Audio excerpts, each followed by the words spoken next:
Sumpah Pemuda. Kami, putra dan putri Indonesia, mengaku bertumpah darah satu tanah air Indonesia. Kami, putra dan putri Indonesia, mengaku berbangsa yang satu, bangsa Indonesia.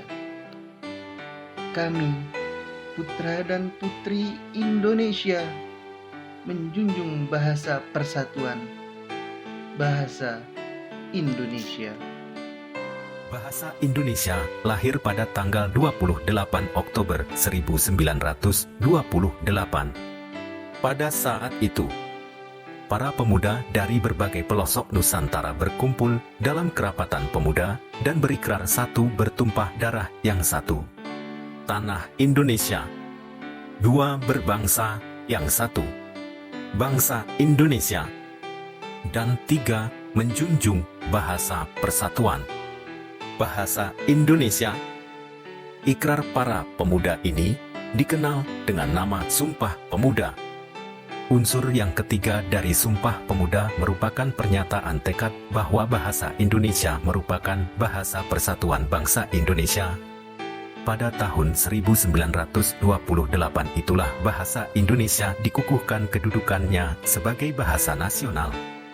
Bahasa Indonesia dinyatakan kedudukannya sebagai bahasa negara pada tanggal 18 Agustus 1945 karena pada saat itu Undang-Undang Dasar 1945 disahkan sebagai Undang-Undang Dasar Negara Republik Indonesia. Dalam Undang-Undang Dasar 1945 disebutkan bahwa bahasa negara ialah bahasa Indonesia. Nanti ada matkul Indo, kita ke perpus yuk. Oh iya ya. Ayo Iya. sekalian nyari buku Beindo lah di perpus. Ya udah yuk, perpus jalan. Is, buku bahasa Indonesia di mana dah? Kayaknya di sana dah. Oh di sana ya? Iya. Ya udah Coba yuk, ke sana. ke sana yuk. Nis, Oh di sini ada tugas bahasa Indonesia. Iya, jadi ada tugas. Kenapa sih kita harus belajar bahasa Indonesia? Bahasa Indonesia kan bahasa negara kita yang merupakan bahasa nasional dan bahasa persatuan untuk memudahkan berkomunikasi dengan orang lain dari berbagai suku di daerah. Oh gitu ya. Emang harus banget ya kita cinta sama bahasa kita sendiri. haruslah kita sebagai warga negara Indonesia harus cinta terhadap bahasa Indonesia. Cinta terhadap bahasa Indonesia itu artinya kita harus mengenal, memahami, mencintai dan menggunakan bahasa Indonesia sesuai dengan kaidah penggunaan bahasa Indonesia yang baik dan benar. Artinya sesuai dengan kaidah EYD dan tata bahasa yang baku yang berlaku oleh bangsa Indonesia melalui Badan Bahasa RI.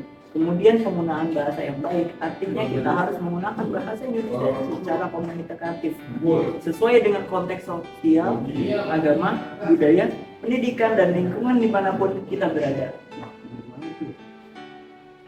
Oleh karena itu kita harus mencintai bahasa persatuan kita, bahasa Indonesia. Satu nusa,